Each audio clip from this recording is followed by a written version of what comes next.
আমসত্ত্বের ফ্লেভারে কীভাবে কাঁচা আমের চাটনি করা যায় তো দেখে নাও পুরো ভিডিওটা। তো বাড়িতে থোকা থোকা আম ফলে আছে, তো আমের চাটনি খাবো না তা কী করে হয়। তার জন্য 5টা আম নিয়ে নিলাম।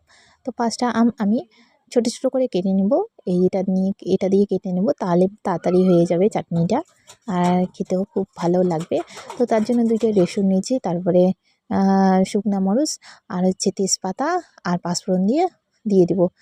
তারপরে তেল বেশি করে দিয়ে একটু নাড়াচাড়া করে নেব। তো পরিমাণ মতো হলুদ, লবণ এগুলো দিয়ে দেব।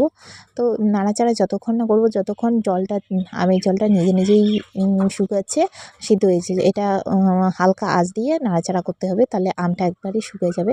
তো আমসত্ত্ব যেহেতু রোদে শুকিয়ে হয়, তো এটাও এরকম করেই করবে, তাহলে ফ্লেভারটা সেরকমই আসবে।